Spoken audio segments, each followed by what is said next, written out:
Hey everybody, iPenguin Pat here, and today we're going to talk about how to farm gear from the Pit of Anguish. This is one of my favorite dungeons, but it's also one of the least popular dungeons, primarily because there are several different places where you can die from stupid stuff, even if you're well geared and have an idea of what you're doing. We're going to start with a quick run through of the level with some general commentary, and then I'm going to circle back up with specific areas of the dungeon and let you know about things that may not necessarily be obvious at first, or that you really just need to know and most people aren't aware of. Pit of Anguish is one of the dungeons where you can skip all of the trash mobs and only kill the bosses if you decide to. Weaker players, or players that aren't familiar with this dungeon, may have a hard time running through here quickly, and it doesn't do you any good to get through here and then have to wait at the end without them. So you might consider hitting the mobs as you run by, or if you're a barbarian or some class that can help other classes speed through, you might make sure that you get them the speed buffs so they can get to the elevator as quickly as possible. Be sure to move all the way to the right of the elevator. It will not begin moving until all party members have reached the right half of the elevator. If someone dies or if they are lagging behind, instead of having to wait for them to come all the way to the elevator, they can actually exit the dungeon and let the elevator start moving and then re-enter the dungeon without slowing down the party. It's really nice if somebody has to salvage, or again, if they die accidentally, to be able to keep moving at a quicker pace. Of the three bosses in the dungeon, the second one is probably the easiest. He does have that slash attack, which will do a lot of damage if you stand in it, but it's really easy to avoid. And he does have like a ground burn cross effect type deal, which does a pretty good amount of damage too. But as long as you are of an appropriate combat rating, he is really easy and you shouldn't have any issues. It is a pretty good distance run from the second boss to the last boss. So for players that are slower, they can get caught up through here. And if you are standing at the end waiting for them, it doesn't do you much good. So you may consider hitting some enemies on the way by. Also, it's really important to stop here before running into the last boss area, because if you enter into that area while a player is still trying to get through the monsters can hit you while the player cannot defend themselves, and a lot of times they end up dead or at half health going into this fight. And that turns out to be a problem because this boss does have an unavoidable attack that does about half your health and damage. So if you aren't at pretty good health going in here, you'll end up dying, and that slows everything down. To make things more manageable, this boss does drop several health globes through the various phases, and that way you don't have to rush to hit your potions as much. As long as you know where to stand, you actually don't really come into danger of dying all that often. Another thing about this boss that makes it tricky is it has a very weird hitbox. The hitbox is kind of right there in the middle of the area, and if you hit too far to the left or the right, it won't actually damage him, even though it looks like you're hitting him. So notice right where I had my cursor and make sure that's where you're hitting him. Positioning is super important for living through that first phase, and I have a whole section on that you can skip ahead to. Moving into the second phase of this boss, there is actually a period of time where you are not being attacked. So if anyone is dead, instead of resurrecting using a resurrection stone, you can actually have a player resurrect them before you end up breaking the heart and the parasitic maw comes in and starts hitting you. When the maw first appears, it has a short invulnerability phase, so save your cooldowns until after that part ends. Health globes will drop when transitioning between the heart and the maw, so you can heal yourself back up. You don't have to panic and use your potions right away. The maw also has kind of a weird hitbox. It's kind of sort of under its throat, not on its head. And if you don't aim in the right spot, you won't hit it. But as long as you aim in the right spot, it goes down nice and easy, and then you break the heart and profit. The sets that drop in Pit of Anguish are some of the most desirable and popular sets in the game, so it's really important to know how to run this dungeon effectively if you want to make sure to have the best sets possible. Generally speaking, if you can have someone spec'd into Mastermind and bring a Crusader with you, your pit runs will be much faster and more successful. Now we're going to look at some specifics. You want to make sure that everyone has their mobility skills selected. And there's Trevor in his intergalactic mobility scooter. because there is so much running involved. Also, you ideally want to try to arrive at this boss at the same time. There is a brief invulnerability phase for this, so you don't want to burn all your cooldowns too early.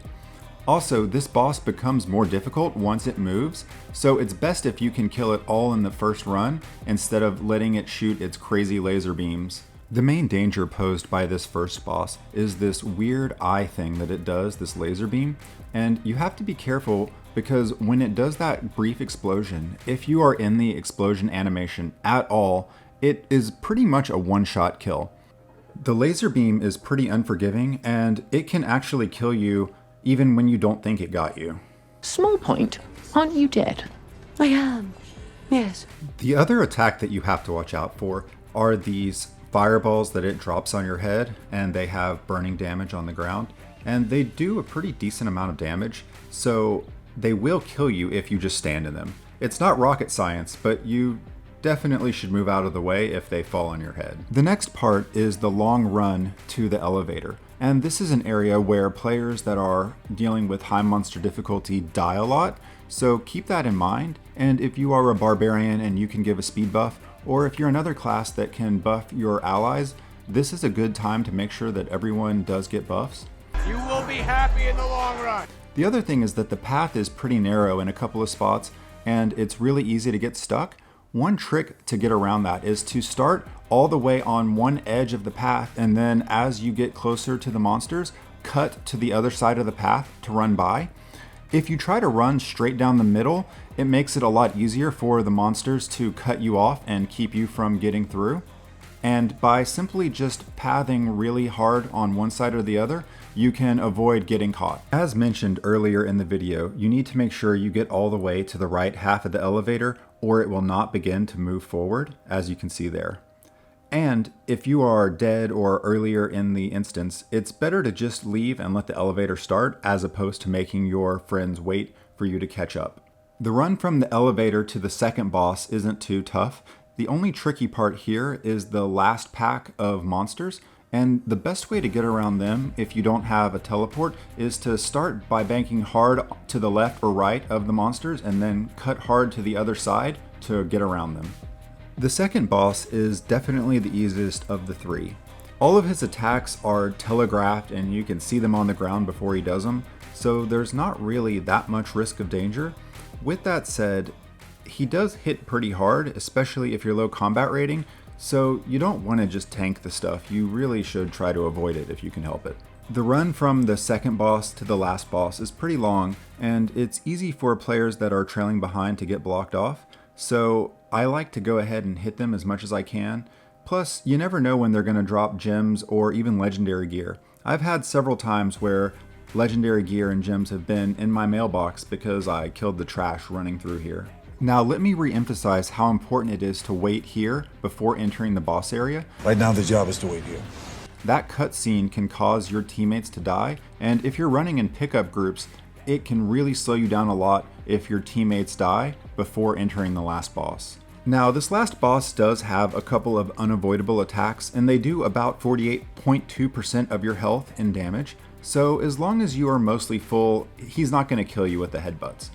The other thing to keep in mind is that between phases, he drops 3 or 4 health globes for you, so you don't immediately have to hit the health potion. You can actually just take the headbutt and then go pick up the orbs right after. The second part of the first phase is pretty simple, and as long as you don't just stand in those burning AoE egg things that explode, you're probably not going to die. But it is important to save your cooldowns because you do want to make sure you have them for the third part of the first phase. This third part is where most people probably die. He starts off by spitting a bunch of lava either along the top half or the bottom half of the map.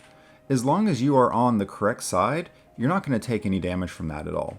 And if you are on the wrong side of that, just jump to the other side and you'll be okay. There's also a couple of little corner areas that you can stand in without taking damage. Here you can see that he spits along the bottom lane and I jump out of the way, and this player here hangs out in this little corner at the very bottom edge and is not taking damage despite the fact that the flames are right next to her. One of the keys to doing well with this boss is to stay calm and just remember what you need to do. And you have to remember, just stay calm. Because there's health globes that pop up everywhere. Once you remember the pattern of how the monster attacks, you know when you have to rush to heal and when you can afford to just wait to pick up health globes. The last phase, you alternate between the parasitic maw and the heart, and both of them have a short invulnerability phase that you have to be aware of. Just save your cooldowns and make sure that when you're burning them, you are actually doing damage and not hitting the invulnerable boss. Now you will experience the full power of the dark side. Otherwise, they're not going to take the full damage that you can do. During this last phase, the main risk and danger is the AoE from the parasitic maw. As long as you don't stand in that, you're not going to die. And when you're actually just hitting the heart, you don't even risk getting killed, so there's no reason to panic. Just take your time and make sure that you keep yourself topped up in health and you'll be just fine. That's everything I could think of to help you to be better at farming the Pit of Anguish. If you found this video to be helpful at all, please like and subscribe and share with your friends, and I will catch you in the next video.